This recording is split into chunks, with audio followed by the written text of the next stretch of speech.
El día de hoy tenemos un invitado maravilloso que ya nos ha acompañado en otra ocasión, experto en el tema que vamos a trabajar el día de hoy, pero antes de presentarlo, quiero comentarles a todas las personas que nos están escuchando por primera vez y que se están uniendo a nuestro programa.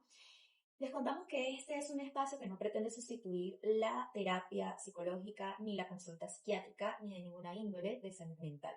Este es un espacio para encender la chispa del conocimiento, para que aprendamos, conozcamos e identifiquemos ciertos aspectos relevantes de nuestra salud mental, que podamos atrevernos a acudir a los especialistas que podrán darnos las herramientas asertivas de acuerdo al caso, a la experiencia de cada persona individualmente, pues para poder solucionar ciertos inconvenientes, dudas o situaciones que nos están aquejando en el plano emocional. Esas situaciones que nos preocupan del día a día. Así que bienvenidos a todos. Les recordamos también que este es un espacio que va dedicado tanto a hombres como mujeres.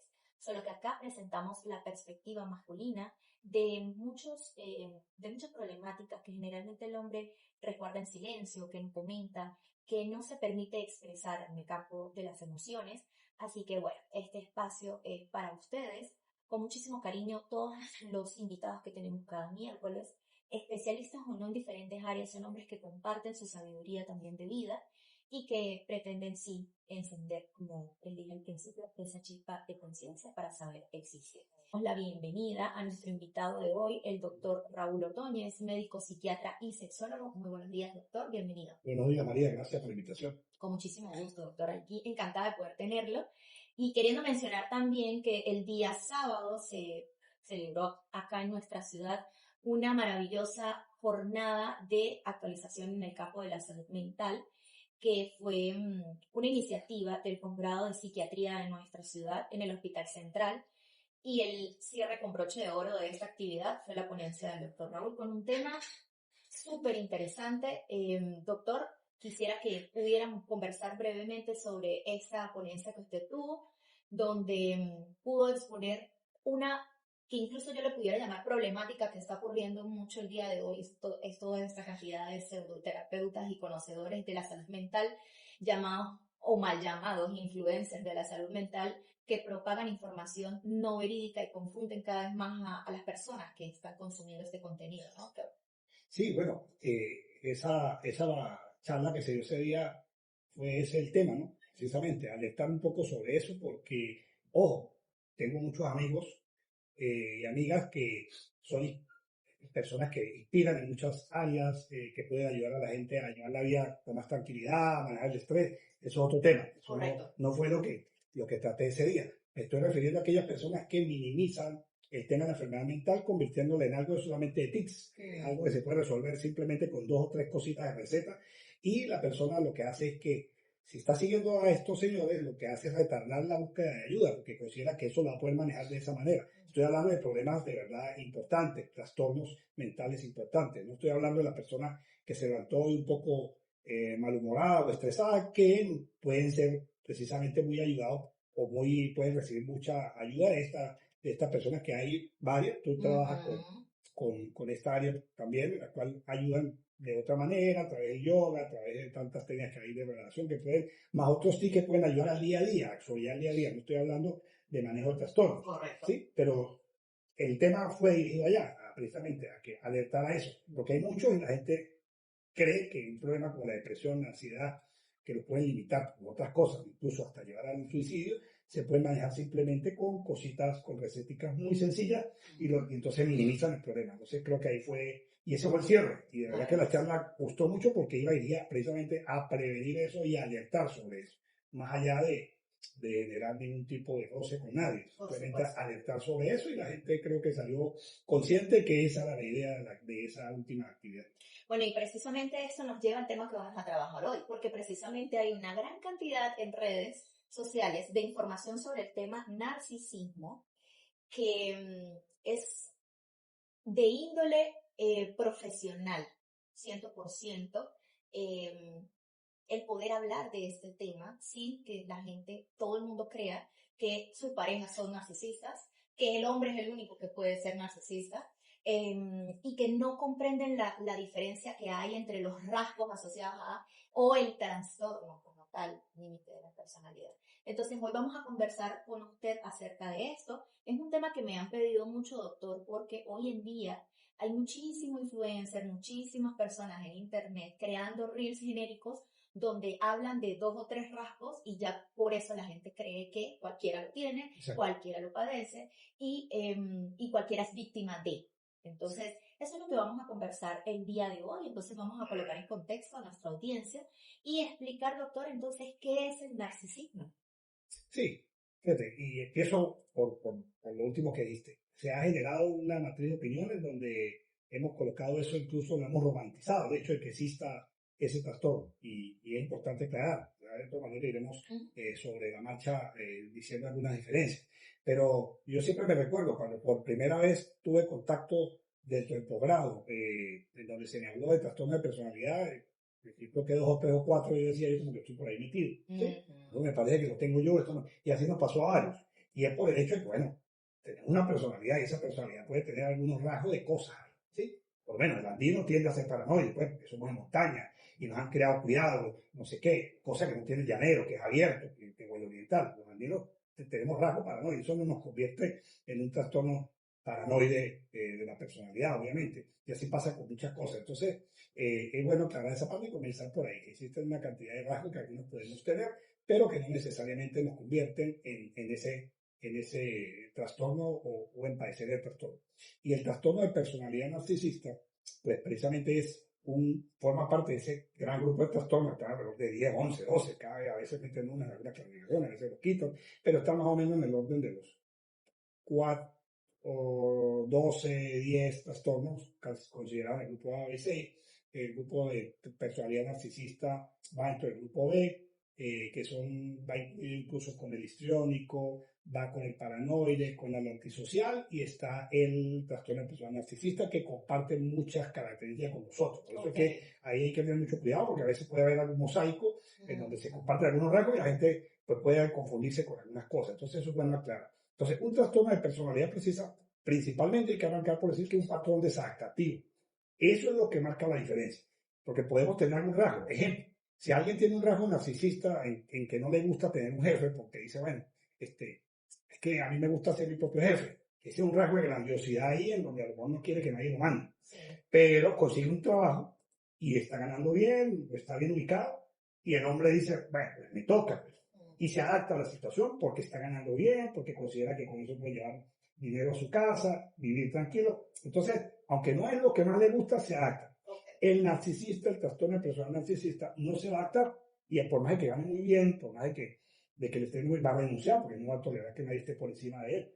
Bien, entonces ahí hay una diferencia. Correcto. Entonces, los trastornos de personalidad son patrones de conducta desadaptativos, en las cuales las personas tienen mucha dificultad para regular sus emociones, para convivir con los demás, para adaptarse a las nuevas situaciones de cambio y obviamente para ponerse un poco en el lugar de los demás. Entonces comparten esas características. El trastorno de personalidad narcisista, específicamente, que es el que nos queda acá, tiene como característica principal esa grandiosidad, ese patrón exagerado de admiración que esa persona va a tener.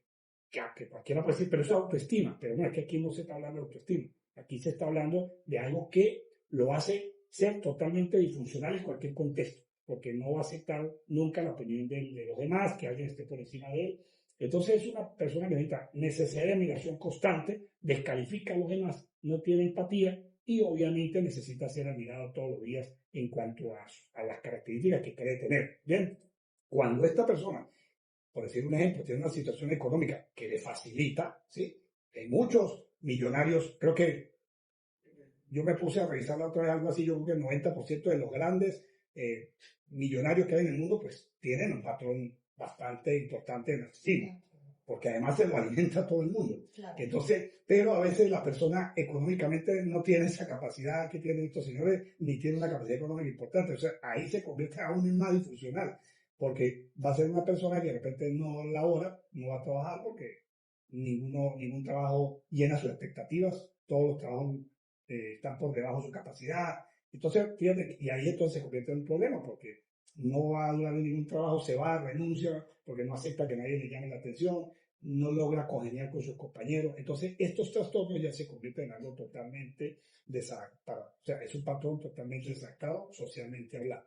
Entonces, digamos así que un concepto es eso, es precisamente esa persona con estas características, diferente a otras cosas que ya vamos a Claro, enfocar por más adelante. supuesto. Entonces, como para comprenderlo 100%, que sé que lo ha explicado maravillosamente, doctor, todas las personas podemos tener algún rasgo de estas patologías, de estos trastornos. Solo que si salimos de la normalidad en la frecuencia y nuestra vida se convierte en algo disfuncional, entonces podríamos asistir ya al diagnóstico, ¿correcto? Sí, exacto.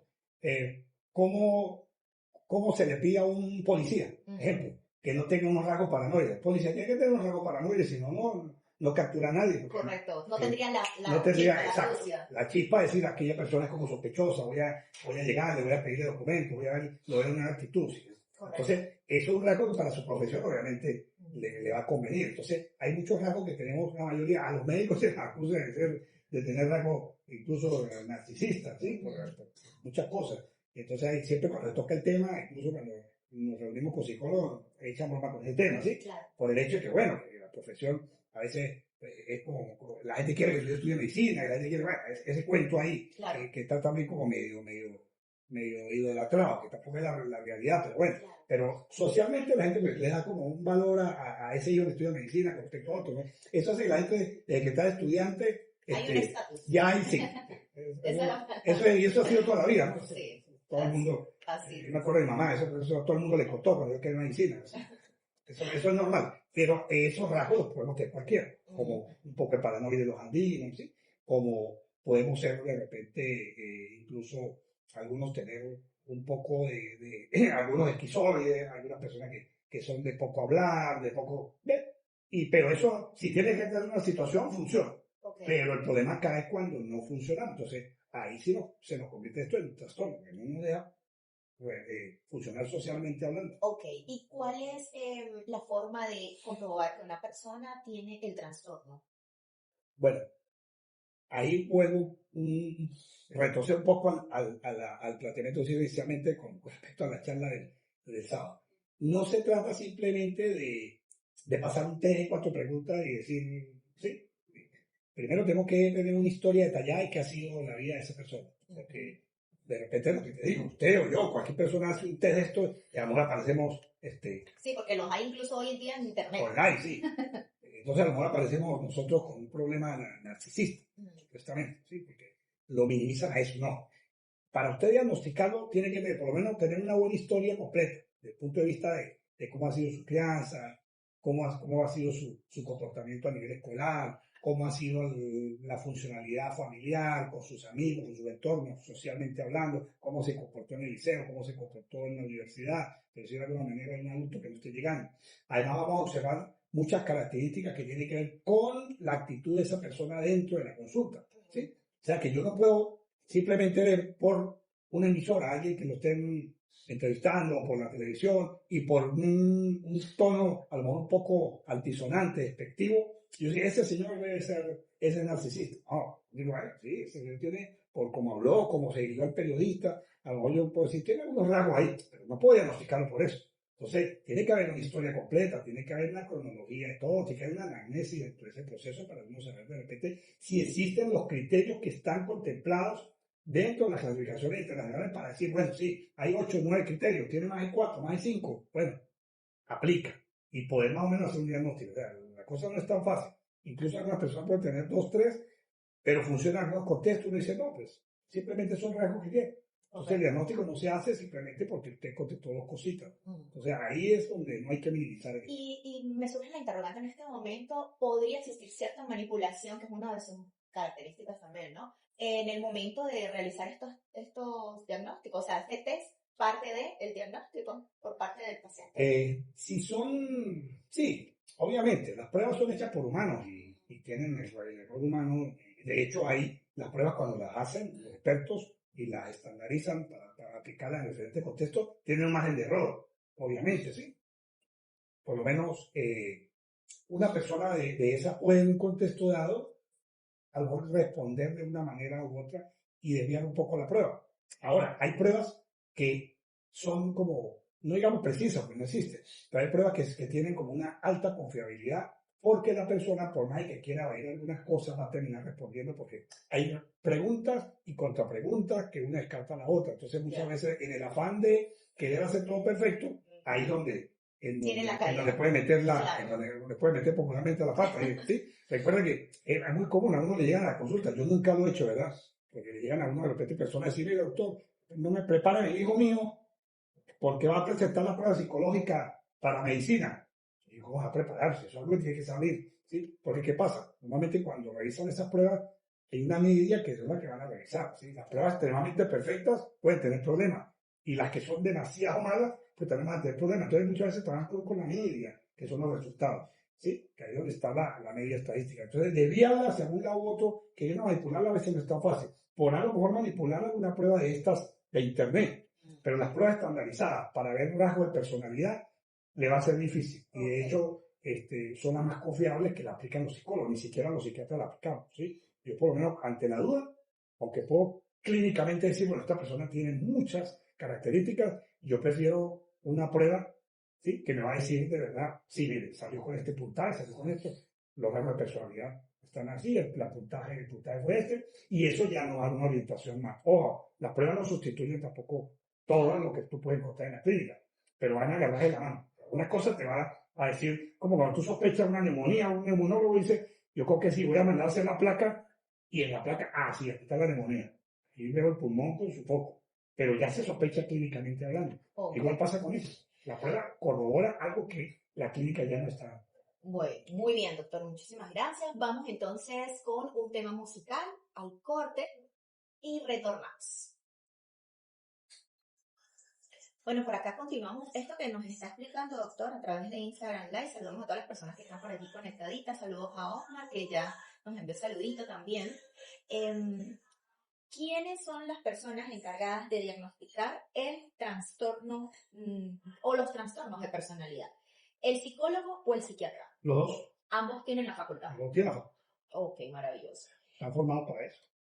Es una duda que recurrentemente las personas se cuestionan, Sí, ¿no? de hecho, el psicólogo es la persona que en un momento dado nos da a nosotros el panorama más claro, ¿sí? Y nos dice, mire doctor, ya le pasé la prueba a ese paciente, usted me refirió, y sí, tiene este puntaje, esta prueba tal, entonces, si la duda cumple con todos esos criterios, ¿sí? Aunque uno lo haya interrogado, no va diciendo, bueno, sí, aplica, pero es que ahí aparece. O sea, entonces el psicólogo incluso tiene, como dicen, la prueba en la mano, Claro, para decir, sí, lo que clínicamente nosotros pudiéramos sospechar. Entonces, es un equipo y los dos, obviamente, debería estar ahí. No debería ser simplemente porque por un diálogo normal y corriente. Es minimizar esto. Y ocurre en el contexto Táchira, vámonos a lo local, ocurre la asistencia de este diagnóstico, es recurrente, sí hay, no tal vez una estadística, pero sí hay desde su experiencia personas que tienen este diagnóstico. Sí, claro, no tengo una estadística formal, pero sí puedo decir que en comparación a otro estado, nosotros no somos, precisamente por la personalidad que tiene el andino, no somos los que más podemos estar encabezando esta lista, ¿no? Porque yo siempre he hecho broma con esto, los andinos nos creen de una forma que de pequeño más bien nos cejan hacia otro lado, ¿sí? Yo he hecho broma que, esto suena feo, porque yo siempre he hecho broma que los andinos a veces nos crean como un poco pendejos, ¿sí? O sea, nos enseñan, les echamos a satisfacer la necesidad de los demás, pero sacrificando las propias, pórtese bien, vaya para allá, llévele esto a la señora, haga esto. Entonces a veces nosotros decimos, bueno, sí, somos buena gente en muchos casos, pero a veces, entonces quizás desechamos las características de la crianza no apunta, pero claro que los hay aquí hay mucha gente diagnosticada, pero hay otros estados que apuntan, ¿no? Estados centrales, no menciono más porque puedo herir susceptibilidad, sí, pero obviamente que hay otros estados por otras crianzas, hay otro estilo de crianza en donde ya se ha venido, o sea, se diagnostica un poco más. Nuestro estado no tanto, quizás aquí hay más en otros trastornos de personalidad porque es como recuerda que nosotros somos el producto de esa crianza. Entonces, algunos rasgos tienen que ver más con otros trastornos que con el narcisismo, pero sí hay. Ok, me gustaría, doctor, saber, ¿no? Hoy en día se muestra mucho este papel de la pareja, pero quien tiene los rasgos más pronunciados o quien ya tiene trastorno narcisista, no solamente es una pareja, también es un hijo, una hija, un hermano, una hermana, un padre, una madre. ¿Cómo, cómo poder identificar desde pequeñitos, por ejemplo, qué acciones puede tener un niño para que sus padres tengan como la alarma de llevarle, ¿no?, al especialista para descartar o comprobar un Sí, trastorno de personalidad yo creo narcisista? que nosotros como padres somos responsables del proceso de crianza. Nosotros no podemos atribuirse ni a las redes sociales ni a nada. Yo en eso soy un poco radical. Obviamente que hay mucha influencia de situaciones alrededor, pero los padres están para eso. O sea, tú puedes decir, no, el otro día estaba en una reunión, no, que lo de internet, no, que las redes sociales, María, que la televisión. ahorita nos vamos. Entonces, Ya, perdón, disculpe, ¿cómo? Estamos de vuelta ahorita. ¿Ya? Ajá. Ok, pero entonces, bueno, María, recuerde que yo le dije 4, era para el corto. Ah, perfecto. Sí. Para la próxima. Ok. entonces, bueno. Bien, continuamos por acá en nuestro segundo segmento de Saber Existir. Fuera del aire estaba comentando con el doctor una pregunta interesante que va a responder en este momento para todos ustedes, tanto para Instagram como la radio. Doctor, ¿existe como ciertos rasgos que los padres puedan observar desde pequeños en sus hijos para poder acudir a terapia o a un especialista y solicitar este protocolo para el diagnóstico? Bueno, comienzo por explicar lo siguiente. Los trastornos de personalidad, por clínica, pueden existir algunos rasgos de un chico, de un adolescente, pero el diagnóstico, para uno decirle al familiar, mire, hay este diagnóstico y estar seguro, tiene que tener más de 18 años. ¿Sí? Tiene que tener más de 18 años para hablar de trastorno. Por lo tanto, hay rasgos. Ahora, lo decía cuando iniciamos nuevamente el segmento, que los padres pues, somos los responsables de la crianza de los chamos. Eso es sin duda, es nuestra responsabilidad. ¿Y qué es lo que pasa? Uno lo ve con mucha frecuencia. O sea, en mi época, y no digo, yo nunca he dicho que la época de nosotros fue mejor, eso me molesta que lo diga, pero pongo un ejemplo, que cuando un profesor llamaba la atención de un alumno y llamaba al representante, el representante ya iba bien predispuesto a que su hijo era el que había metido la pata. Sí. Ahora al contrario, ahora cuando llaman a un representante, la mayoría de esos representantes ya van como predispuestos a reclamarle al docente por qué lo están citando, por qué lo están haciendo perder tiempo ir al colegio. Y de entrada ya el chico ya no es culpable de nada. Entonces no le enseñan a asumir responsabilidades pequeñas. Entonces, más que identificar rasgos, que ya vamos a hablar un poquito de eso, es que uno como padre enseña al chamo a asumir responsabilidades, a que, bueno, falló en esto, tiene que ver cómo lo hace, a que tiene que ir y discúlpese con el señor, usted le faltó el respeto, o vamos, ¿qué pasó con el profesor? Vamos a ir al colegio, no, que agredió a un compañerito que le hizo bullying, bueno, vamos a ver qué es lo que pasó, pero no llegarle una vez a la defensiva asumiendo que el hijo no hizo nada, porque ahí es donde empezaba. Yo me acuerdo, hay un aviso que ponían por ahí mucho en emisoras, en centros comerciales hace muchos años, que decía, ¿cómo crear un delincuente? Por decirlo de alguna manera, claro, no es el tema, pero aparecía una cantidad de cosas. Entonces uno dice, epa. Entonces muchas de esas cosas que están ahí, sin hablar de delincuencia, ya es también la manera de empezar a crear muchachos con rasgos narcisistas que obviamente va a ir para allá, ¿sí? Darle la razón en todo, creer que no es culpable de nada. Entonces, más de identificar como padre lo que está haciendo de verdad para que esas cosas no se vacíen. O sea, entonces, eso es lo que a veces, pero un chamo que no, que se impone a los demás, que es el que quiere sobresalir en todos lados porque no le importa la opinión de los demás, que considera que no es culpable de nada, que si un profesor le llama la atención inmediatamente, va y dice que el profesor no sabe nada, que el profesor es un tonto, que él, claro. ¿Sí? E igual el vecino es un tonto porque le digo algo, él sabe todo y ya empieza en temprana edad, de 12, 13 años, incluso menos, con todo eso. El otro día se comunicó conmigo una señora desesperada, yo le dije que yo no había niño de esa edad, pero me dijo que tenía un niño de 5 años que el niño les controlaba la vida. El niño dice a qué hora se baña, el niño pide una gratificación cada vez que se va a bañar, el niño exige a qué horas tienen que regresar a un sitio de estar haciendo una evidencia, el niño le arma cualquier pataleta, y entonces este niño nos está dañando la vida, nos tiene la vida hecha clarita. Sigo la expresión de la señora, un hijo de 5 años. Entonces, bueno, ¿qué llevamos ahí? Entonces, Yo creo que como padres tenemos que estar pendientes de todo eso. Pero si empezamos a observar todas esas características, sí, obviamente ya estamos diciendo, bueno, Hay un aquí hay perfil, algo. un perfil Pero probable. también tengo que yo revisarlo y hacer un examen de conciencia, como los sacerdotes. O sea, ¿qué hice yo? ¿Sí? Porque decía profesor mío, ninguna vez cría demonios.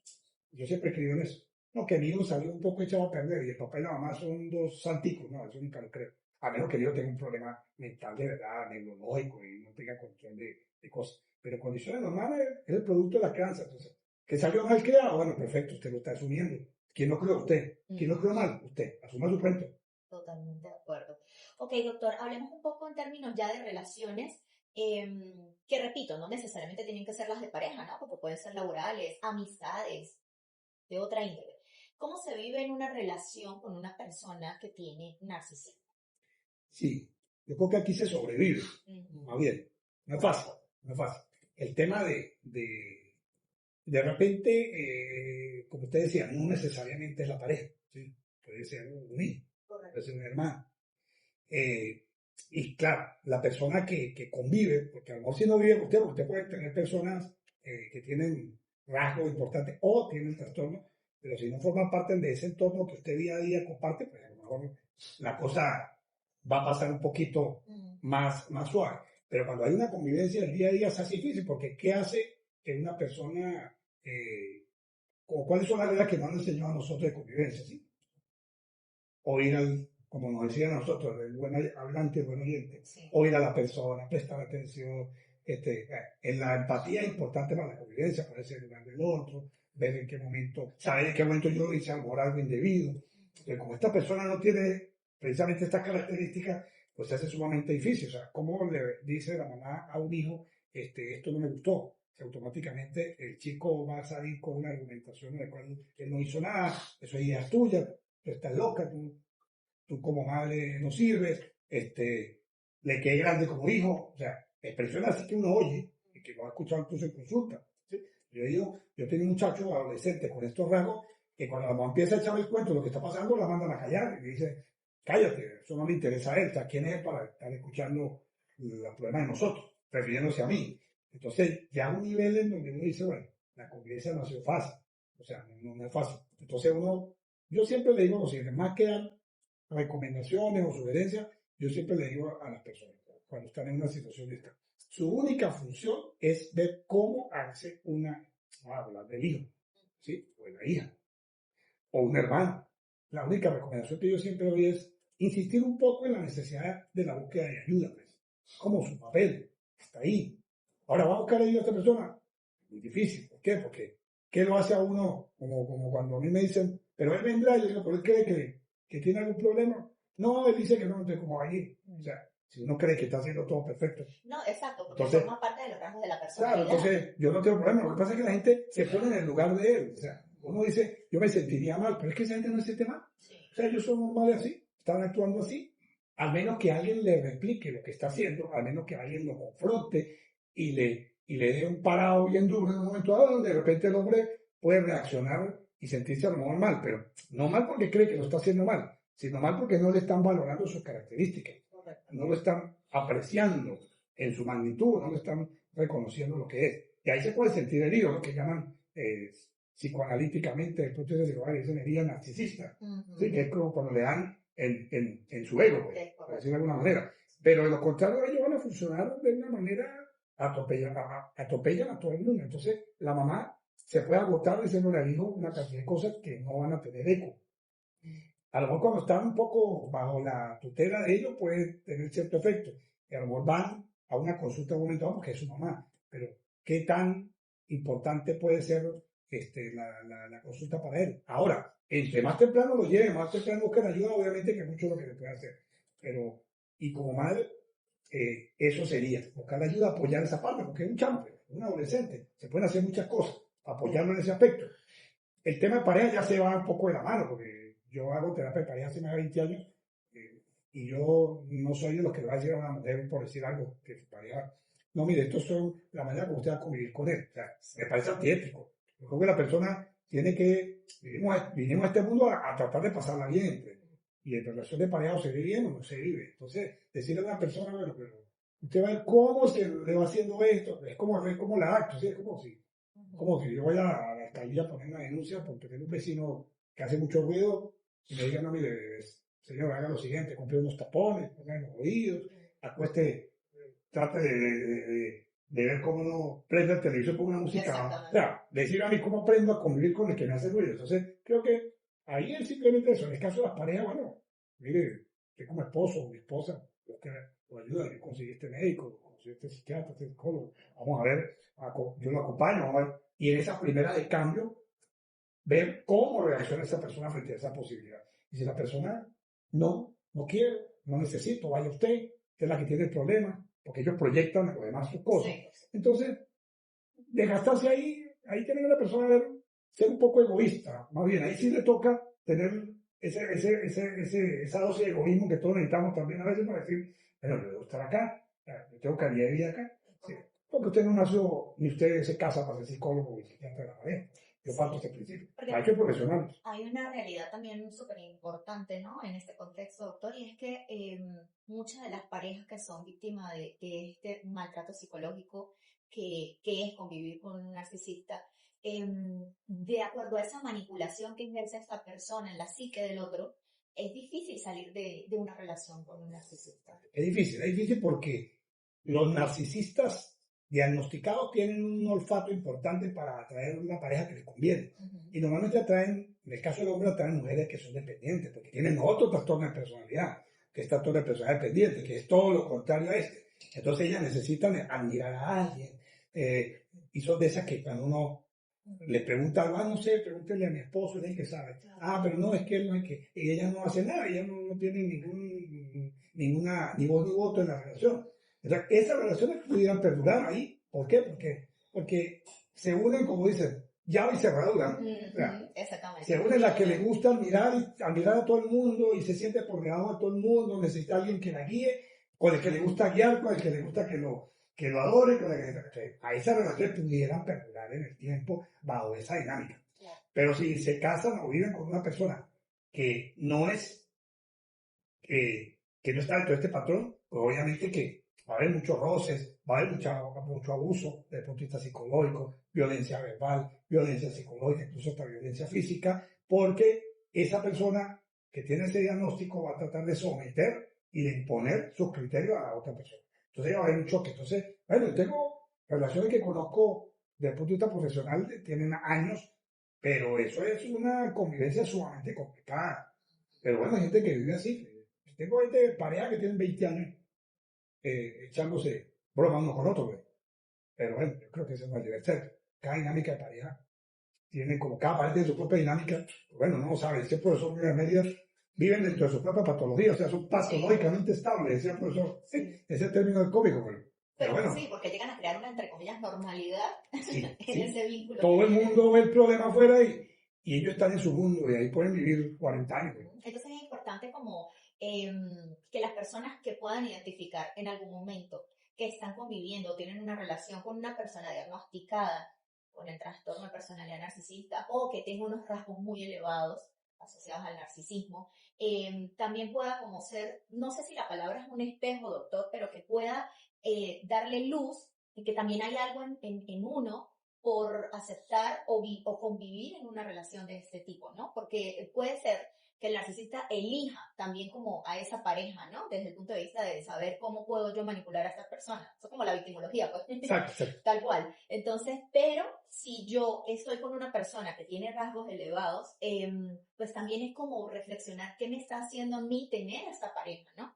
En cuáles son mi capacidad de elegir, cómo está mi autoestima, de repente en qué contexto también yo fui criada para poder elegir a esta persona o aceptar esta relación bajo esos términos de maltrato, de manipulación. O sea, todo también es como la otra parte, quien es víctima de esto también es como ver por qué soy una víctima de esto, ¿no? Sí, que me recuerda, no sé si fallo en la frase, no sé si la estoy diciendo bien, pero Carl Jung, que fue discípulo de Freud, decía algo, dentro de tantas frases quedó por ahí, su conocimiento.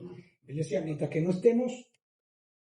hagamos consciente lo inconsciente, andaremos por la vida llamándole destino, ¿no? Exactamente. Algo así decía él, y es verdad. O sea, la gente elige Y es verdad, la gente, yo tengo sobre todo mujeres que se han como puesto en su vida, por sus crianzas, por sus patrones, por sus propias cosas inconscientes que tienen, el hecho de ser víctima toda la vida. Y andan buscando a ver qué borracho anda en la calle para casarse con él, qué maltratador anda en la calle para hacerse muy amigo, y andan en la vida así, pues. Y cuando se casan con una persona de estas se aferran, le buscan ayuda, van para allá, se sacrifican, y pasan 20, 30 años en esa vida de Marte. Bueno, lo que tú dices, o sea, que tantas cosas tiene esa mujer o ese hombre ahí que no ha resuelto y que le hacen vivir así, pues, ¿sí? Con ese complejo de salvadora, rescatadora, rescatador. Sí, y si no trabaja eso, obviamente sale de esta relación y se busca otra persona con un patrón muy parecido. Fíjate que por estadística una persona deja un hombre con problemas de alcohol y se casa con otro que a lo mejor toma más que el anterior. Eso es patrón que repite. Y su papá era alcohólico. Entonces no pudo rescatar a su papá porque era una niña, entonces se pone como meta inconscientemente de rescatar otro alcohólico, bueno, que va a ser su pareja. Y ahí anda en su vida.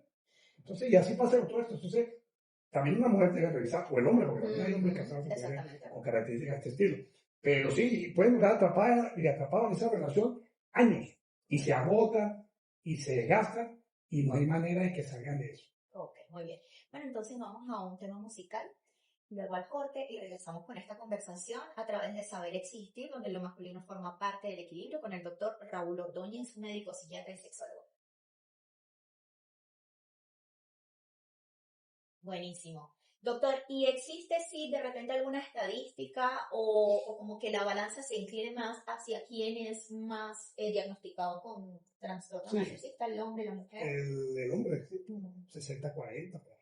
¿Y qué pudiera ser de repente eso que hace que sea el hombre? Los patrones de crianza. Okay. Usted no es que el hombre... Nosotros tenemos unos hogares matricentrados. ¿Sí? Totalmente. Totalmente. Todo. Ayer fue una paciente y me decía, es que se acabó mi hogar, mi familia se desarticuló después que murió mi mamá. Todos iban a base a la mamá. Sí. La madre murió, entonces empiezan como los bachacos cuando le echan algo en el nido, quedan cada uno por un lado. Eso lo vemos muy comúnmente. Y la madre ensalza mucho al varón. Le echan, la madre es el varón, la madre le vale. El varón se casa y le mantiene el cuarto arreglado todavía, le deja el televisor, por si el varón pelea con la esposa, se regrese y viva ahí, ¿sí? Inconscientemente lo convierte con otro esposo, ¿sí? Da como el don, y cuando muere el papá, ese varón mayor asume como la titularidad de todo en la casa. A la mujer no le dan ese papel, ¿sí? La mujer se casó y no le dejan un cuarto arreglado por si pelea, ¿no? Si pelea y llega a la casa, la mamá le dice, ay, arregle sus cosas con su marido. Porque aquí no va a venir a quedar, no le ocurre. Y si puede llamar al marido y le dice, mira, aquí está ella, mira, busque. Aquí la busca, pero con el varón no hace eso. Al varón lo protege en ese aspecto. Entonces, de la dinámica familiar, el varón empieza a dar otro papel, ¿sí? Además que tenemos una sociedad sumamente machista todavía. Entonces, el varón es privilegiado en todos sus aspectos, ¿sí? El varón para acá, el varón para allá. Lo ponen a que, bueno, yo me acuerdo, yo veía que incluso habían tías que le pedían la bendición a los hermanos, a los varones. Yo lo veía, el chamo, eso no existe ahora. ¿Qué hermano le pide? ¿Sí? Y las hembras le pedían permiso a su hermano para salir a una fiesta. Eso, ¿qué hermana, qué muchacha ahorita le pide en su sano juicio permiso a un hermano? Así le lleva 10 años. ¿Ves? Entonces, eso es algo que afecta. Sí. Por eso yo creo que el varón y socialmente se da otro papel. ¿Sí? Entonces, creo que ahí juega mucho. Ok, vamos a leer algún mensajito por acá. Ese papel. Que si me puede dar 5 minutos ahorita en este corte porque tengo el siguiente programa y es grabado, entonces necesito escuchar aquí al aire. Usted tiene ahí el envío, entonces... No, tranquila, no te preocupes. Sí, tranquila. Vamos por acá a leer algunos de los mensajitos. Qué oportuna y acertada la guía del doctor para identificar a una persona narcisista. En mi caso estuve casado con una persona narcisista y después de 13 años la mejor decisión fue el divorcio. Un chico por acá, Osmar, que nos comparte esta experiencia de vida. Y qué aplaudible también, ¿no? Porque muchos hombres no son capaces de asumir que son víctimas del maltrato psicológico, incluso la violencia física que puede llegar a tener una mujer hacia el hombre, ¿no? Entonces, qué interesante esto. Gracias por compartir tu experiencia, Osmar, porque sí ocurre que en el plano de pareja, cuando es la mujer la que ejerce esta violencia hacia el hombre, es muy callado, ¿no? Sí, sí. Es algo que no se expresa, no ¿no? se permite, ¿no? Yo tengo hombres en consulta que son víctimas de violencia física, inclusive. Sí, me muestran incluso su hematoma cuando le dieron con un palo, y tienen estas características más bien de dependiente a veces. Y están en esas relaciones, nunca toman una decisión. Van a consulta y simplemente van en la parte más aguda del problema, pero pasa el mismo círculo de la violencia que usted conoce por ahí, que Claro. viene el perdón, viene la luna de miel y vuelve el cuento. Y ahí siguen. Porque además el narcisista tiene esa capacidad de manipular para Claro. decir, cuando sabe que la persona, la pareja en este caso, va a tomar una decisión y le está viendo como que agarró fuerza para irse de la relación, ocurre todo Claro. o sea, una envoltura donde te dice, no, sí, voy a cambiar, todo va a ser posible, tú tienes la razón, hasta llora y dice, sí, todo va a ser diferente. Sí, sí, en un momento dado Y es súper galante. puede así, puede asumir ese papel. Como también tiene una alta capacidad para pasarle la culpa a la otra persona. Y le piden disculpas, ¿no? La mujer o el hombre víctima en una relación de esta termina disculpando. Sí, no debía haberte reclamado de esa manera. Sí, debía haberte lo dicho de otro tono. Sí, no fue mi intención. Y entonces termina la mujer pidiendo disculpas al hombre que fue el que le echó la broma a ella, ¿no? Así es. Eso lo vemos con mucha frecuencia. ¿Y cómo afecta tanto? Bueno, sé que afecta, he conocido personas, pero para que todos nuestros oyentes sepan, ¿qué tanto afecta a un hijo o una hija vivir con una madre o un padre narcisista? Bueno, pues tiene relación con lo que hablamos hace rato. Le va a vender la idea de que él no es culpable de nada, de que el mundo le debe todo, ¿sí? Como decían por ahí los psicoanalistas que escribieron sobre mi infancia, el rey bebé, ¿sí? Desde pequeño es rey bebé, o sea, él tiene derecho a todo. Bueno, iniciamos nuestro primer segmento. Entonces se hace sumamente difícil. Entonces, un padre narcisista, una madre narcisista, obviamente que va a dar un patrón de conducta sumamente evidente para que sus hijos también tengan una actitud igual. Ustedes no tienen que humillarse a nadie, ustedes no tienen que pedir disculpas a nadie, ustedes no sé qué. O sea, le dan toda esa cantidad de órdenes que le van estructurando ese patrón. Entonces, obviamente, por eso es que la crianza, sí, insisto mucho, la genética es importante, obviamente, pero la crianza, ahí es donde está muchas veces la receta de todo esto. La gente dice, pero es que nadie ve una receta para crear muchachos. Yo escucho eso con frecuencia. ¿Cuántas cosas no escribe un libro? Sí, esto, un poco como para quitarse la Y me responsabilidad. dice que no existe una norma. O sea, le da valores, le enseña qué es bueno y malo, le da clase, le da moral, le da buen ejemplo, le enseña que incluso la parte espiritual, como que no importa. No digamos que es que no hay una receta perfecta. Hay cosas por lo menos, pero hay cosas por lo menos para no meter tanto la pata. Sí, sí, hay muchas guías. Muchas guías. Empezando por asistir a terapia. Claro, aparte de todo. Como padres, como individuos. O sea, entre más sano esté un padre o medianamente sano con sus situaciones, traumas y dificultades que el pasado, podría tener mucha más facilidad para llevar asertivamente la crianza a sus hijos. Fíjate, los profesores le dicen por lo menos a los chamos, no pueden sacar el celular hasta ahora, tienen que guardarlo. Y hay padres que van a reclamarle a ese profesor que su hijo no le puede quitar el celular porque necesitan que estar comunicado porque hay algo que pasa en la casa. O sea, claro. Chavo de 9, 10 años, aquí, ¿cuál es la emergencia? Chavo 9 años. No, que puede resolver. O sea, ¿qué va a resolver? Si pasa algo igual que enterarse. Y pelea con los profesores.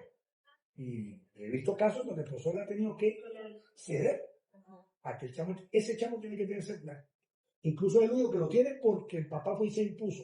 Entonces, imagínate cómo se está creando ese chamo ya. Sí, ya con una superioridad y desacatando totalmente a la autoridad. Y a veces los colegios fallan en eso. Son empresas privadas. No me meto con este padre porque no puede tirar al alumno. No me meto. Ese fue un despelote. Incluso los favoritos.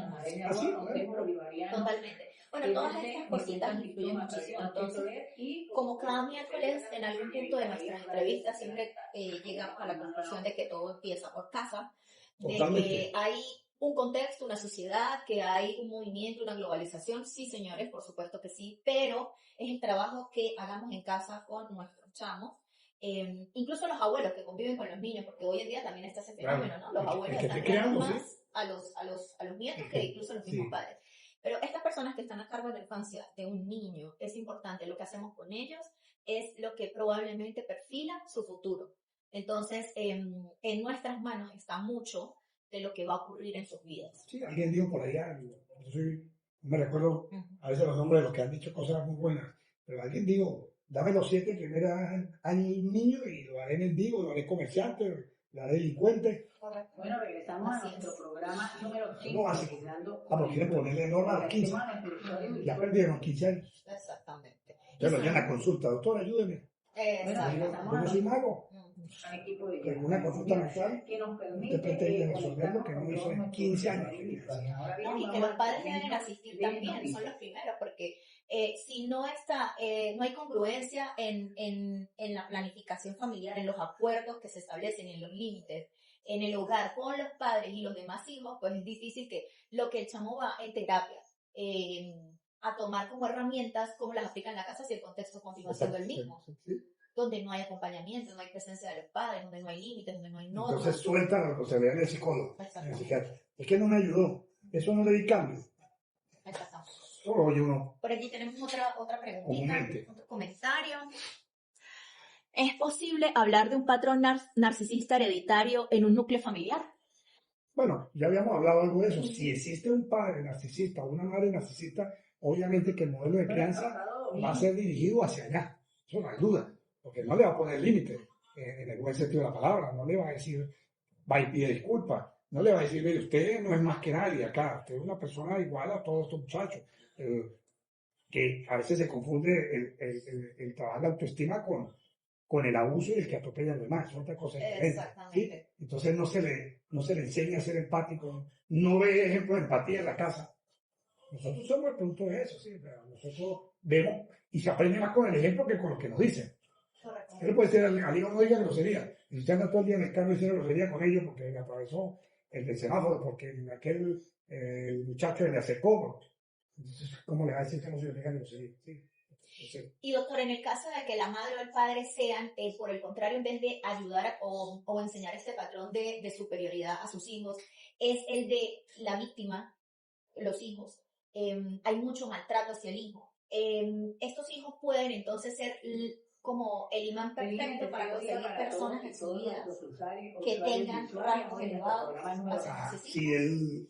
O sea, si yo soy la madre narcisista y tengo una hija, en vez de enseñarle más bien a mi hija como a continuar esta línea narcisista o estos rasgos narcisistas, puedo enseñarle inconscientemente con mis acciones a ser la víctima, a depender de personas que se acostumbren a maltratarla como yo la puedo maltratar. Claro, que el narcisista puede ser maltratador, obviamente, es lo que hemos dicho. Claro. Y el patrón de crianza, un narcisista, cuando tú revisas la literatura, un narcisista también puede formarse de una u otra manera por patrones totalmente distorsionados de crianza, en donde la manera como se reprende no es consona con lo que hizo, ¿sí? Ya sea que se le humilla por muchas cosas, que a lo mejor no debe ser. Entonces, obviamente, una persona que está sometida a una cantidad de maltrato de este tipo, puede también generarle un golpe en su autoestima al punto de que la prepara precisamente para que ella sea la víctima, ¿sí? Obviamente, porque un padre narcisista puede valorizar a su hijo un montón porque considera que no está a su nivel. Es correcto. Y le reclama todo, pero ponte pila, pero yo a su edad ya he hecho no sé qué, pero no puedo, usted no maneje, yo a los 15 años manejaba, pero usted no sirve ya para nada. Entonces, ¿por qué? Porque como nadie está a nivel de él y no tiene empatía, automáticamente le crea el cambio de cultivo para eso. Sí, totalmente. Ok, por supuesto. Entonces, un poco para responder, o bastante para responder ampliamente la duda que por allí nos comentaron. Creo que por aquí hay otro mensajito.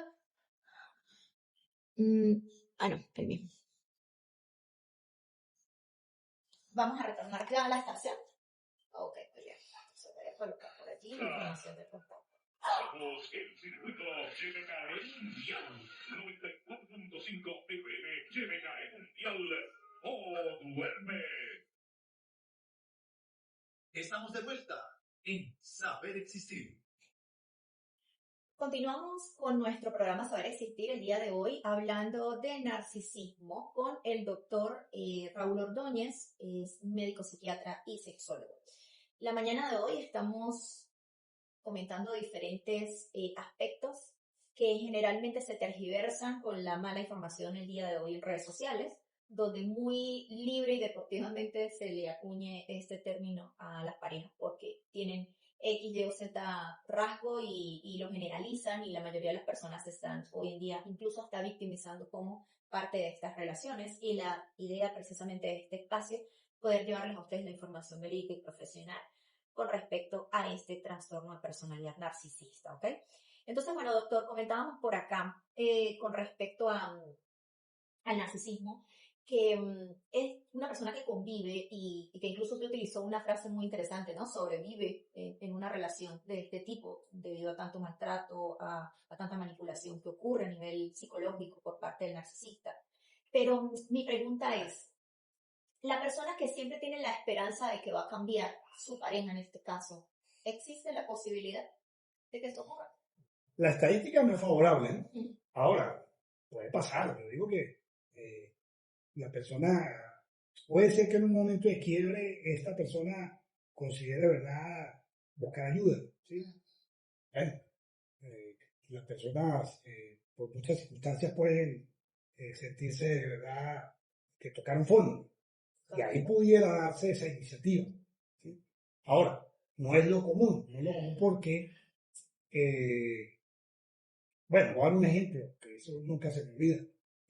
Una vez una persona con un patrón de conducta así, tenía tiempo de no ir a la consulta, y por fin pasó algo y fue a mi consulta. Entonces, cuando ya estaba en el consultorio, me comentó, me dijo, doctor, me imagino que usted estaría preocupado que no haya vuelto. Y yo, me imagino que cada vez que yo vengo a consulta, que tantas cosas no aprende usted conmigo. O sea, así me hizo el comentario. Claro. O sea, puede tener una idea Sí, de sí. dónde estaba el hombre parado. Ujú. Entonces, bueno, sin lugar a dudas que una persona que tiene ese patrón de pensamiento, en donde el médico no sabe nada, su esposa no sabe nada, el psiquiatra menos, el psicólogo tampoco, ¿cómo va a buscar ayuda? ¿Cómo va a ser efectiva una terapia en el sentido de valorizar al profesional? ¿Sí? En el caso que haya buscar ayuda, normalmente abandonan las consultas, van a una, van a dos, y se van y dicen, no, se va de psicología yo que él, ¿sí? Se va pensando así, porque es su patrón. Entonces no es muy esperanzador. Ahora, cada caso lo podemos generalizar, pero sí, Puede digamos, existir sus digamos excepciones. que sí, digamos que uno ha tenido, por ejemplo, en su consulta algunos casos en donde la persona verá un compromiso a raíz de una situación dura, la parte de un familiar cercano, y de repente entró en esa situación depresiva y se crearon, esto suena extraño, pero a veces que este tipo de personas cuando experimenta un bajón desde el punto de vista emocional, pues a lo mejor puede bajar un poco toda esa defensa y todos esos mecanismos que tiene, y puede ser un poco más receptiva a la ayuda. La edad también, la estadística dice que a medida que va avanzando el tiempo, va bajando un poco la intensidad de algunas cosas, y entonces pudiera ser un poquito como más factible que acepten una ayuda terapéutica. Pero sí, o sea, la estadística no es favorable, pero bueno, hay casos que pueden tener un buen pronóstico. Son los mínimos. Ok, muy bien. Esto como para responder a una inquietud que me enviaron por Instagram, ¿no? Y querer comentarles también a ustedes que fuera del aire, en el live de Instagram, un usuario nos compartió su experiencia que luego de 13 años de matrimonio con una pareja diagnosticada con el trastorno de personalidad narcisista, la única forma realmente de salvaguardar su salud mental y cortar de raíz esa mala relación que tenía fue a través del divorcio, ¿no? Cuando la persona ya elige realmente salir de esta relación, porque, como lo comentaba el doctor, es muy desesperanzador el hecho o como el resultado de que esta persona cambie realmente, ¿no? Porque es que tampoco depende de sí misma. Si es un trastorno diagnosticado, pues ya es algo que generalmente puede ser irreversible, ¿no?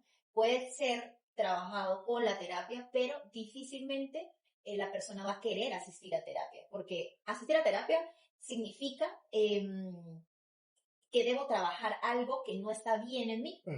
Y esta persona no piensa que algo está mal en sí. O sea, no hay forma de que lo crean y de repente puede decir, bueno, sí, para que mi familia se quede tranquila, voy a cumplir con ellos y voy a una primera sesión o dos, pero ya después no vuelve, Claro. realmente no va por convicción propia, ¿no? Entonces Sí, esto es súper importante. como que, sí, exacto.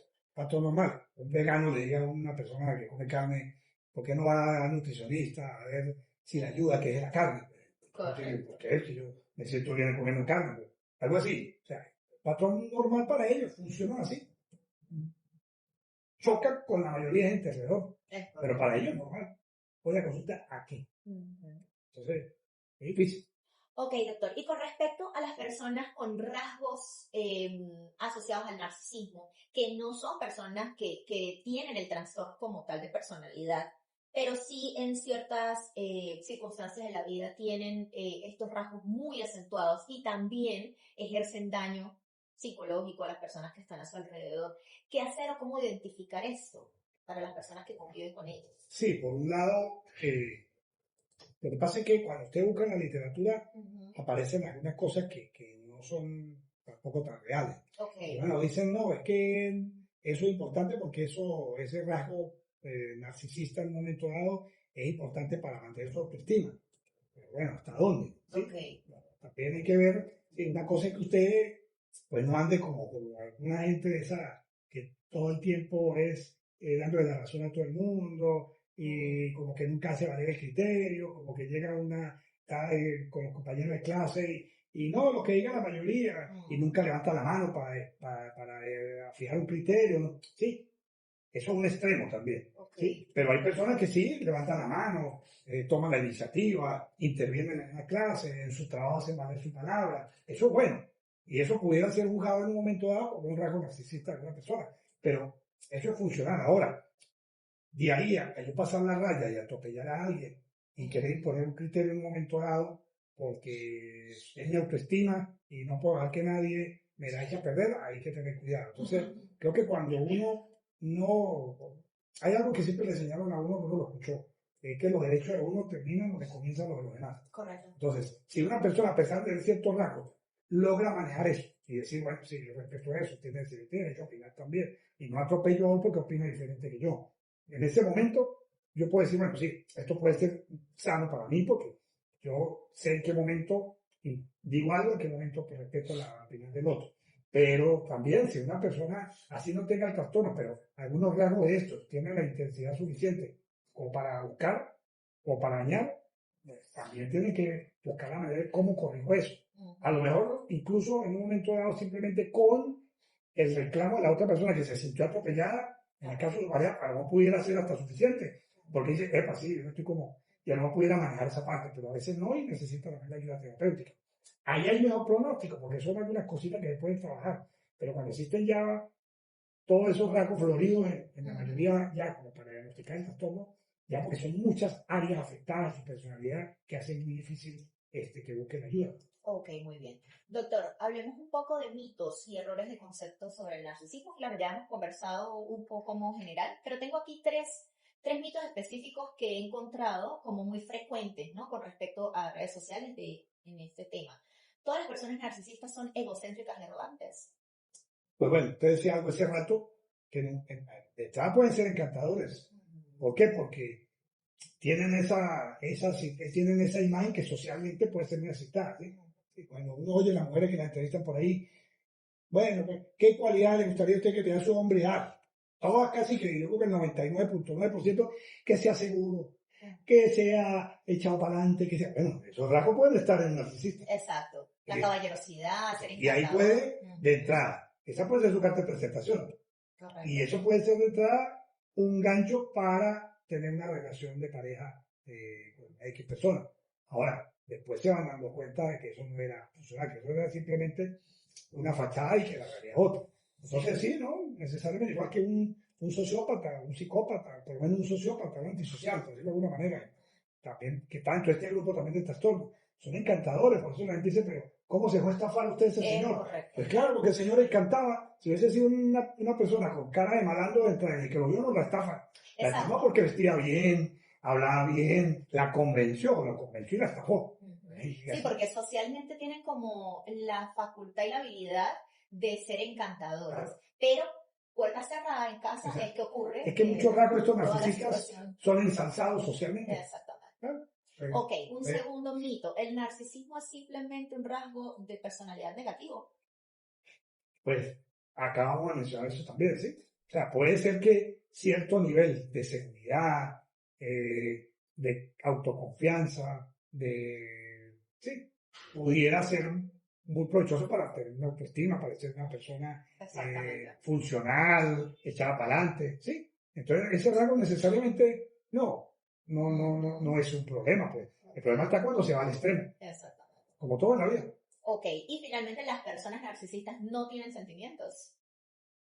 De eso se dice mucho, ¿sí? Ujú. Pero a lo mejor lo que pasa es que son muy reactivos en la manera como expresan sus sentimientos, ¿sí? O sea, tienen mucho que ver con el entorno. Entonces, ¿qué es lo que más se ve en ellos? Cuando le llevan la contraria, pueden ser muy iracundos, tienden a ser envidiosos. ¿Por qué? Porque como nadie puede estar por encima de ellos, entonces si el vecino llegó con una camioneta nueva y él no la ha comprado, se va a sentir totalmente mal. Y empieza, a lo mejor el vecino le pregunte, bueno, pero esa camioneta he oído que sale mala, y empieza a buscar cómo de quitarle méritos a eso que hizo ese vecino. Entonces es envidioso, ¿sí? Es iracundo. Entonces, no necesariamente. Y en el momento en que tiene una herida narcisista porque el entorno no le favoreció, pues puede deprimirse, incluso. Entonces, sí hay, lo que pasa es que tienen esta particularidad. Y tienen mucho a ser blanco y negro, ¿no? Sí. Hoy te quiero, mañana te odio. Pues.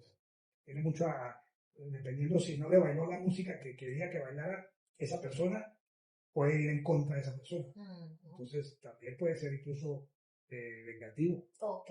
En términos de redes sociales, doctor, hay como mucho sensacionalismo con el tema, ¿no? Y tiende como a lo que ya veníamos conversando, como categorizarlo en 2 o 3 rasgos y con eso ya la gente puede autodiagnosticar a su pareja, porque es la relación como tal, ¿no? Se incluye, yo soy la víctima, me autodiagnostico como víctima de este posible narcisista, ¿no? Quisiera que nos hablara un poco sobre esto como modo reflexivo para las personas que están siguiendo tanto como esta fórmula mágica para poder diagnosticar al narcisista. Sí, con el tema del narcisismo eso ocupa muchísimo espacio hoy en día, ¿no? A veces usted se pone a pasar información y eso todo el mundo da y hacen podcast de todo eso y echan cuentos y aparecen 50.000 artistas diciendo que estuvo casado, bueno, y eso se ha convertido en una cuestión muy publicitaria. Y creo que también las redes sociales no solamente en ese aspecto han desinformado con todos estos personajes, sino que además se ensalza también, porque hoy en día se habla de un narcisismo digital, ¿sí? He visto una cantidad de gente, incluso aquí en San Cristóbal, el otro día una persona que tiene una cuenta de un negocio que yo seguía, me puse un día a ver qué ofertas tenía, y la señora echaba el cuento del marido, de que el marido la había dejado, y que el marido ahora la estaba explotando, y mostrando la demanda que le ha hecho fiscalía. ¿Qué es eso? O sea, esa es su vida privada. Entonces, o sea, exponen su vida privada y es una manera también de ser narciso, ¿sí? O sea, creer que su vida privada le importa a la gente. O sea, claro, exacto. A mí no me importa la eso. gente se tiene que enterar de La que gente tiene que enterarse, a veces se llega a su Sí. narcisismo. Entonces, eso también es una manera de ser narcisista. O sea, yo leí eso y inmediatamente eliminé esa cuenta, que me importa que yo sea marido, si no es problema mío. Yo simplemente la seguía por la tienda que tenía.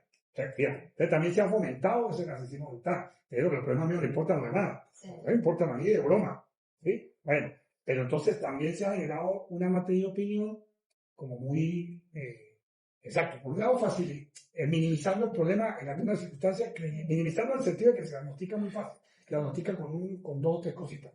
Y por otro lado, generando una materia de opinión en que eso es algo en donde tenemos que aprender a convivir y estar con eso muy tranquilos, porque todos lo vamos a tener de otra manera en la casa, algo así, ¿no? Y entonces se ha generado algo que no es, se ha romantizado y se ha querido normalizar. Con el tema de lo tóxico, yo creo que hay una charla de eso, sobre el tema de la toxicidad de la relación de pareja, en donde dicen, bueno, entonces como que es un orgullo tener una pareja tóxica. ¿Qué es eso? Yo soy enfermizo, como que lo voy a vender así. Entonces mi tóxico, me dice la gente, como que un orgullo, es un orgullo, una pena, de una u otra manera, ¿sí? Que usted convive y no haga nada, ¿sí? Porque le ayuda por lo menos. Y así pasa con el tema del narcisismo. Entonces, lo han romantizado o han exagerado el diagnóstico. Entonces, cualquier persona que en un momento dado tiene un impasse con su pareja o reclama algo, entonces, ¿qué es narciso? Cualquier cosa, entonces, o vamos a los extremos con eso, o todo es narciso sin serlo, o los narcisos de verdad hasta se puede llegar a idolatrar, ¿sí? Porque creer de que es como una carta de presentación, ¿sí?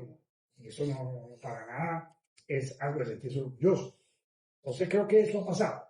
Entonces creo que la recomendación es que las redes sociales sirven para que se diviertan, para que echen broma, para que lean cosas, pero no se crean todo el cuento de las redes sociales, todo lo que dicen. Aprendan a filtrar y busquen de verdad si la persona que está opinando de ese tema tiene credenciales para opinar. Y se dan cuenta que no. O sea, ninguna persona formada en salud mental va a salir con esos cuentos tan fácil. Entonces, creo que ahí, por un lado, han minimizado. Y la gente que de verdad vive en una situación de esa, cree que simplemente haciendo cosas por cuenta de él o de ella, la otra persona va a mejorar. Es un error. Eso solamente lo va a hacer cuando la persona agarra el sartén por el mango y diga, necesito la ayuda. Y eso no está fácil. Entonces creo que sí. En las redes sociales han creado una matriz que no es la adecuada. Muy bien, bueno, entonces vamos a cerrar este segmento, nos vamos con un tema musical y al corte regresamos con el doctor Raúl Ordóñez, médico psiquiatra y sexólogo, quien nos está conversando hoy acerca de el narcisismo. Vamos a leer por ahí otro comentario. En Instagram, en este caso es más importante el trabajo terapéutico del círculo más cercano a la persona narcisista que el abordaje mismo a esa persona. Lo que pregunta es si es más importante el apoyo psicológico a la red que convive con el narcisista que el apoyo psicológico al mismo narcisista como tal, caso de no querer asistir.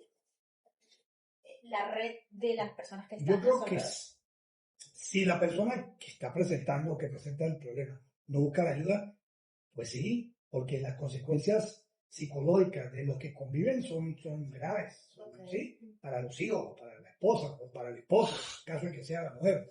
Entonces, sí, o sea, y la persona puede que empieza a buscar la ayuda y el entorno empieza a buscar la ayuda, se da cuenta de cuáles son los caminos que tienen para salir de esa situación en la que está pasando. No necesariamente estoy hablando de que tienen que abandonar a la persona, ¿sí?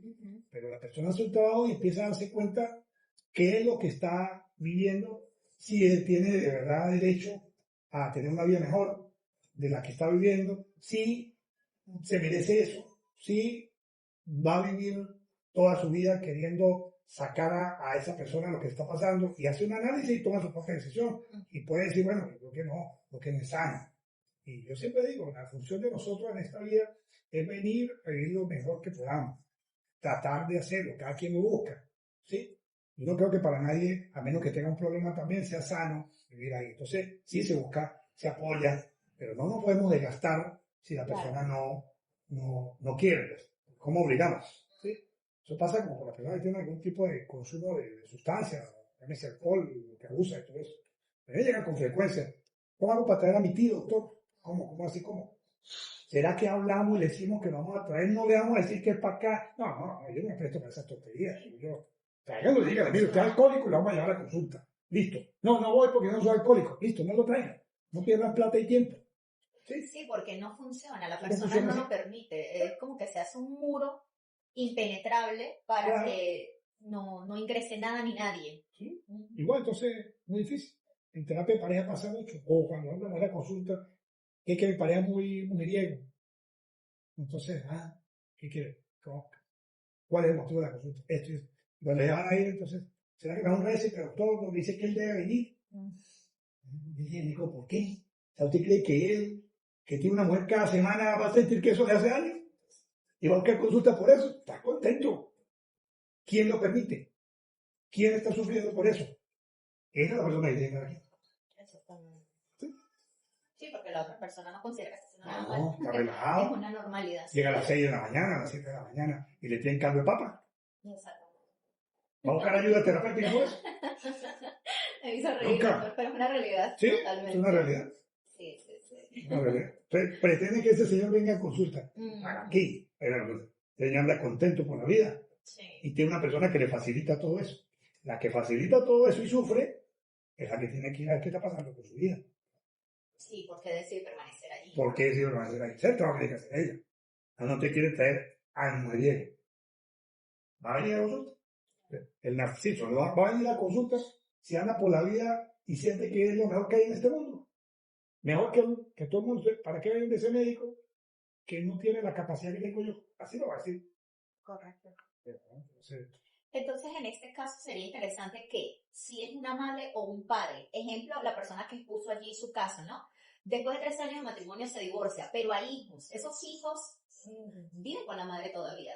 Entonces, esos son los hijos que podrían recibir ayuda psicológica para poder llevar, ¿no? Como esa convivencia en casa y que eso no llegue a grandes daños, que por supuesto ya están, ya existen, pero como para digerir esto al momento de ya entablar sus relaciones a futuro, ¿no?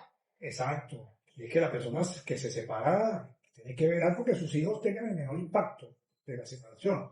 Y eso implica la responsabilidad que debe asumir como padre, independientemente que no esté con sus hijos. ¿Sí? No se está divorciando de los hijos. Claro. Entonces eso sí lo tiene que velar.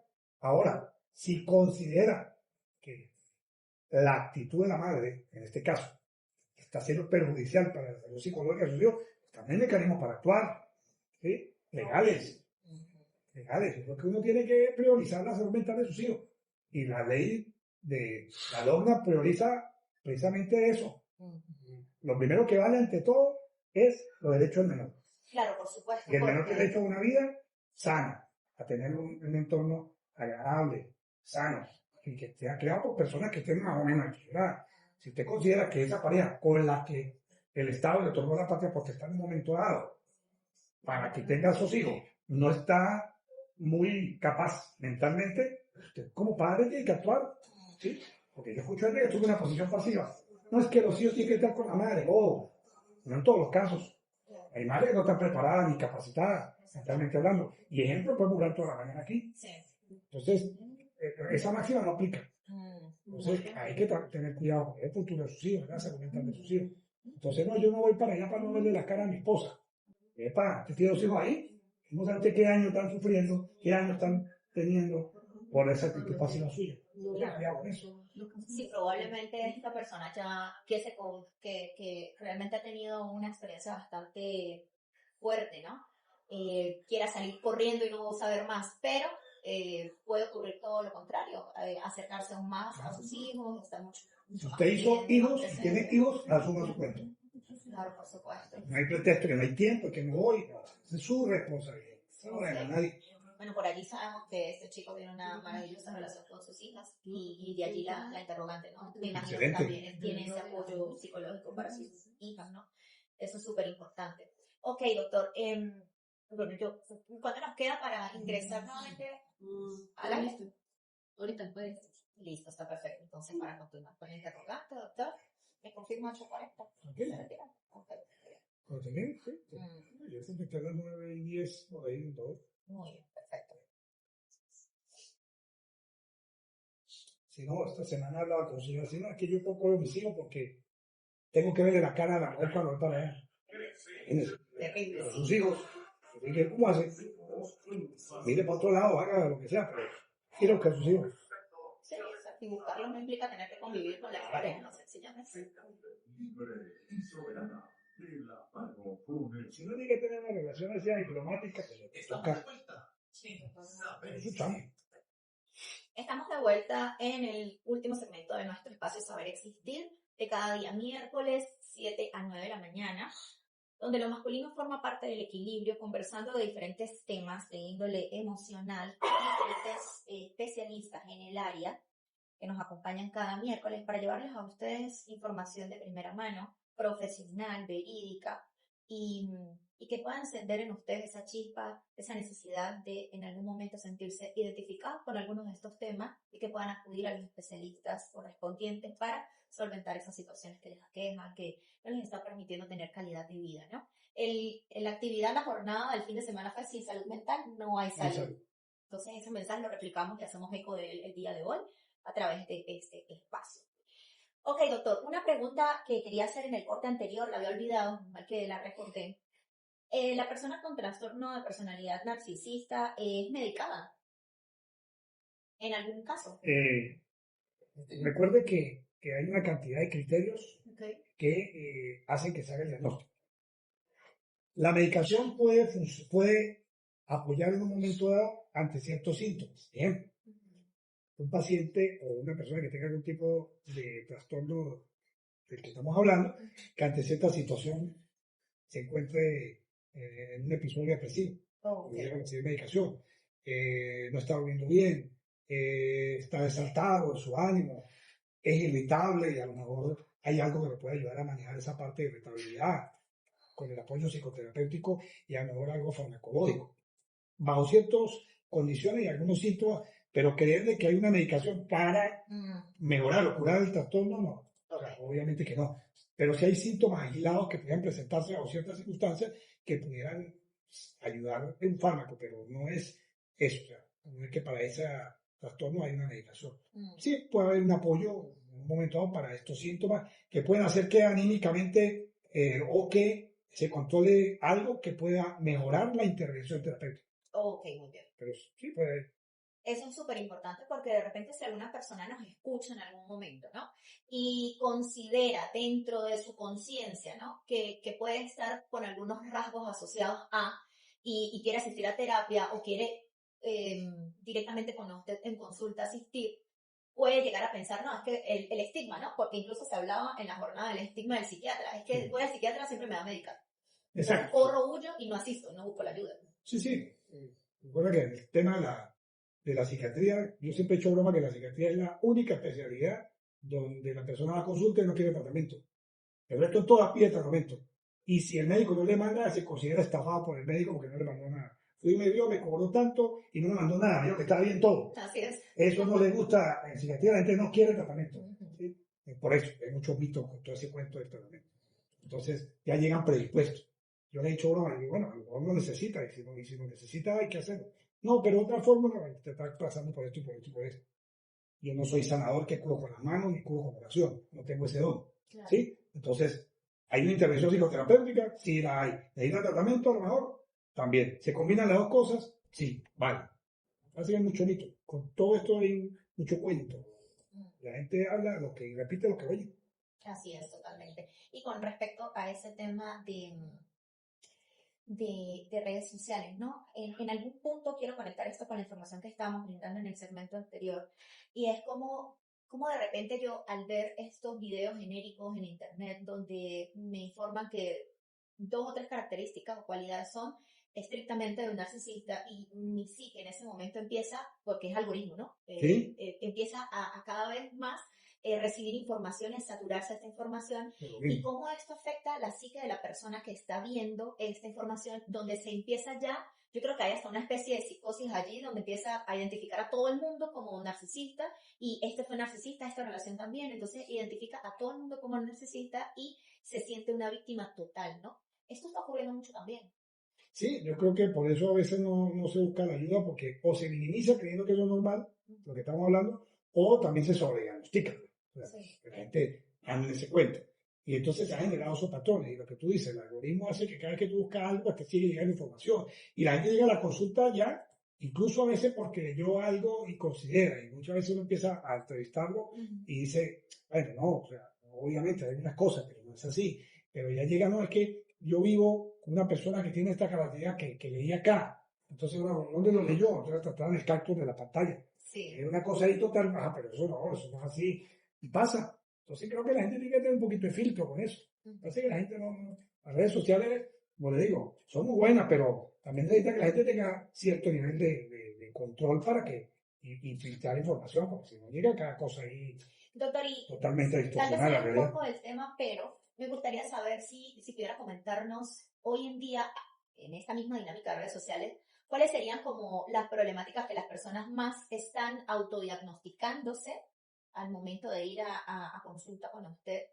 ¿Cuáles serían esas cosas con las que más la gente se está identificando y cree que tiene sí. Con respecto a salud mental? Bueno, quitando esto que ya es bastante, el trastorno narcisista, que eso está obviamente en la palestra, la gente se autodiagnostica depresivo, se autodiagnostica ansioso, se autodiagnostica con problemas de insomnio, cosas que la gente, a mí me llega a la consulta, doctor, algo por insomnio,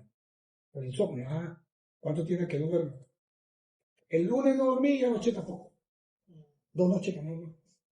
Ya eso es insomnio, ¿no? Pero como usted tiene ya más de 10, 15 días que no duerme bien, ¿sí? Pero una noche o 2 noches que no dormamos bien, ¿sí? Y muchas veces es que no hubo calidad de sueño. Luego me desperté a las 3, di vuelta, me volví a quedar dormido y no desperté descansado. Correcto. Entonces la gente ya dice que es un insomnio. Bueno, tuvo un despertar ahí que no era. A medida que avanzando la edad, la hora de sueño va bajando. Entonces la gente ya no duerme 8 horas, duerme 6, duerme 7, duerme 5 a veces. Y ya una persona después de los 70 años ya baja aún más, porque cabecea durante el día, se queda dormido en la mecedora, se queda dormido en el mueble, se queda dormido en la televisión. Entonces en la noche duerme menos, Claro. ¿sí? Y entonces dicen, o se acuesta muy temprano, esta persona se acuesta a las 8, 9.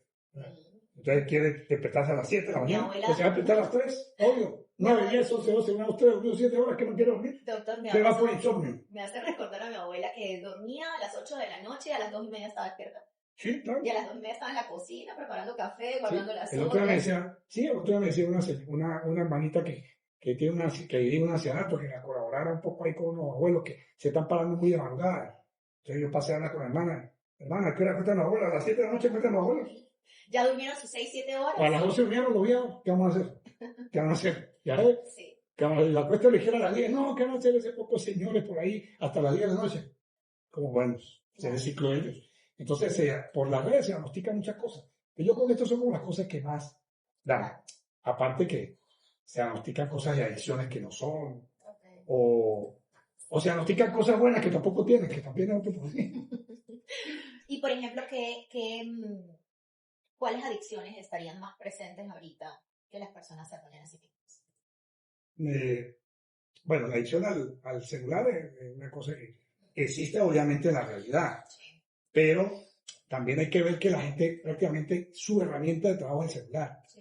Sí, a la gente le queda el celular y no sabe ni el teléfono en su casa, todo lo tiene ahí. Entonces el celular se ha convertido en una herramienta, entonces hay que ver hasta dónde es tu herramienta de trabajo. Que un chamo de 10 años no puede estar sin celular. ¿Qué hace un chamo de 10 años sin celular? O sea, ¿qué resuelve con un celular? Sí, aparte de que además dice que lo busque, no hay más nada. Entonces, hay que tener, a veces la gente no es que yo soy adicto al celular, o adicto, llega a la consulta porque se diagnosticaron. Yo no puedo, uno empieza a indagar, ¿no? Incluso el tema del juego, ¿sí? La ludopatía, obviamente, que es un problema también de salud pública. La gente juega mucho.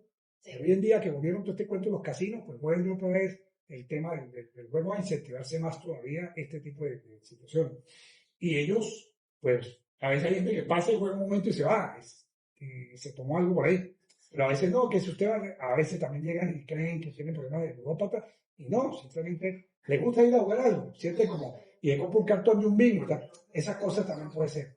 Que, digamos, así cosas que la gente diagnostica que tiene que ver con algo que a lo mejor no tiene, que tiene que ver con criterios que ven por ahí. Pero en la mayoría de los casos el efecto al contrario, más bien minimizan cosas que sí tienen. O sea, pero en el tema de las adicciones, sí más bien las minimizan. Pero sí por estas dos cositas las he visto con alguna frecuencia. Ok, muy bien, doctor. Como el mes de octubre, desde mi plataforma de Sexistir y Saber Existir, que es este programa radial, ha sido dedicado a el tema de la salud mental por haber sido conmemorado el día 10, el Día Mundial de la Salud Mental. Me gustaría, doctor, que le pudiera dar unas recomendaciones finales a las personas. Tanto usted como yo somos anti-tips y claves específicas, ¿no? Claro. Pero una línea general para que las personas puedan sentirse en la libertad de asistir, de cuidar, de promover su salud mental. ¿Cuáles serían esas palabras? Sí, es que desde que uno es chavo, siempre he escuchado gente que habla del tema, ¿no? Y sin ser psicólogo ni nada, pero dicen cosas que pueden ser muy, de repente preservar su salud mental. Ojo, no estoy diciendo ya cuando usted tiene un problema, trastorno. Estoy hablando de preservar, o sea, las personas que de una u otra manera creemos que estamos ahí, ¿sí? Claro. No estamos sanos totalmente, pero estamos ahí funcionales, por lo menos, como digo yo.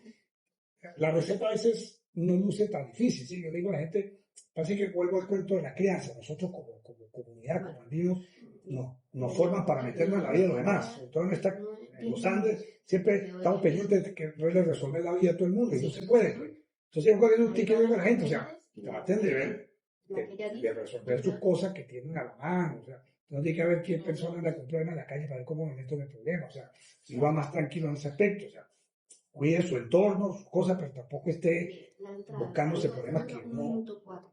para los que no han sido llamados, la gente que tiene sufriendo por cosas que no tiene control. O sea, yo creo que uno solamente puede resolver lo que está a la mano de uno, pero hay cosas que escapan del control de uno. Entonces, esa es una cuestión. El hecho de que se habla tanto del tema del ejercicio, sí, obviamente, sí.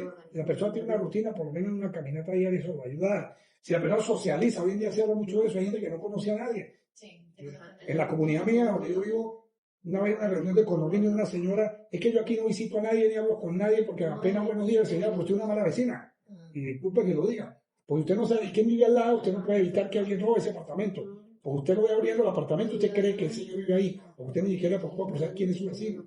Y sabe quién le tiene un amigo a los vecinos. Eso es lo que lo recogen a uno del piso si uno llega a desmayar. Porque mientras llega su familia, ya lo llevaron al hospital vecino. Lo certificó. Sí. Entonces no son amigos de nadie, no se relacionan con nadie, no visitan su familia. Entonces, el cuento tampoco es tan difícil. Entonces, las relaciones familiares, socializar, compartir, ir a la torta del amigo que lo invitó, ir a dar una vuelta y tomarse algo oyendo una música. O sea, tampoco es la cosa. Llevársela bien con la gente, divertirse en la medida de lo sanamente lo que pueda. ¿Sí? claro, por supuesto. No usar de ningún tipo de comida. Que hoy en día también estresan a la gente de que no de comer A, B, C, D. Entonces la gente no sabe si la nevera tiene mercado o tiene veneno, no sabe. Entonces también la estresan con eso hoy en día, con tantas pautas nutricionales. Pues no abusar de las cosas, tener una alimentación equilibrada sin ir a los extremos. Entonces yo creo que fíjate eso, una alimentación balanceada, su ejercicio, sus buenas relaciones sociales, familiares, tener amigos, ¿sí? Llevarse bien con los vecinos. Dar y recibir amor, tener un hogar saludable en el aspecto de, por lo menos, llevarse bien con la gente con la que convive usted. O sea, yo creo que eso nos da pauta, ¿no? Ahí, fíjate, ahí no estamos hablando nada del otro mundo. No estamos hablando ni de terapia siquiera. Exactamente. Estamos hablando de simplemente vivir de acuerdo a ciertas cosas. Dar una vueltica. Uno le pregunta a gente por ahí, ¿de cuándo usted no va a unas vacaciones? Fui a la playa hace 20 años. Porque siempre está el tema del dinero, que no puedo. Pero tampoco se da una vuelta para la grita, tampoco se da una vuelta para San Pedro del Río. ¿No? O sea, hay gente que nunca sale de su casa. 24/7 en una rutina de levantarse, montar el desayuno, montar el almuerzo, montar la cena, el fin de semana, el mismo cuento. O sea, yo creo que tampoco la cosa es tan difícil, fíjate. Y no estoy hablando ni de consulta, ni de psicólogo, ni siquiera. Estoy hablando simplemente de llevar una vida bajo estas circunstancias. Sí, no faltará que oye, sí, pero que el tema económico. Sí, obviamente. Cada quien se adapta a sus características. Yo fui varios años médico en un barrio de la ciudad, en un ambulatorio. Y yo salía de ahí yo todos los días y los fines de semana cuando tenía que pasar, o en Navidad, o en Carnaval, yo decía, esta gente disfruta más que cualquiera. Trancaban la calle, el vecino sacaba un perol para asar una carne, que sacaba un bistec, que sacaba, y se reunían en la cuadra. Yo digo, esta gente disfruta más que cualquiera, a su nivel, en sus condiciones. Pues hay gente que vive, que tiene muchos recursos y vive totalmente cercado, estresado por una cantidad de situaciones. Bueno, el buen manejo del estrés, pues. Exactamente. Es importante. Todo eso que tú haces, ayuda a la gente a relajarse. Y que si yoga, que si juega, si lo es necesario, ver una buena película, vaya al cine, coman afuera. ¿Verdad? Tampoco el cuento es tan difícil. Es que la gente se enrolla y se limita, no puede.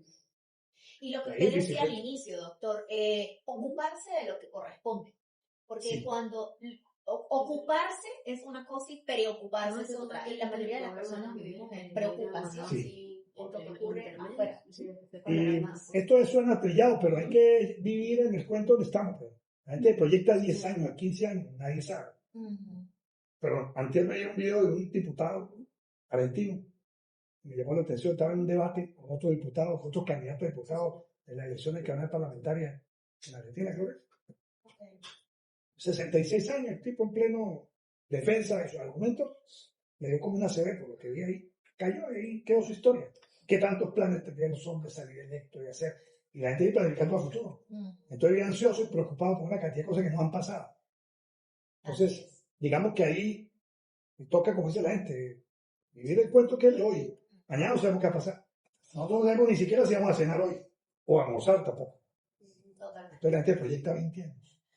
Bueno, doctor, maravillosa charla, complacida nuevamente de tenerlo en este espacio, en Saber Existir. Todos los días miércoles de 7 a 9 de la mañana estamos en este encuentro de saber a nivel profesional y también anecdótico, porque la experiencia y el conocimiento son una dupla maravillosa para poder llevarle a ustedes también toda la información que cada invitado trae para compartir con ustedes. Entonces, despedimos al doctor en este segmento. Muy agradecida, doctor, por su presencia Gracias una por vez la más. invitación. Y el próximo miércoles tendremos más temáticas para cerrar el mes de la salud mental con un psicólogo invitado desde México que tuvimos la semana pasada también y estará nuevamente con nosotros en este espacio. Entonces, doctor, que tenga un excelente día y bueno, estar esperando próximamente cuando haya otra jornada o actividad en la que usted se encuentre, porque siempre es un gusto, un placer, tanto personal como profesional, Gracias. el poder escucharlo. Bueno, ya yo creo que por este año creo que ya cerramos. Ok. Creo yo. Bueno, Ya estamos veremos bien. qué pasa. Nos prepararemos para el próximo año Amén. entonces.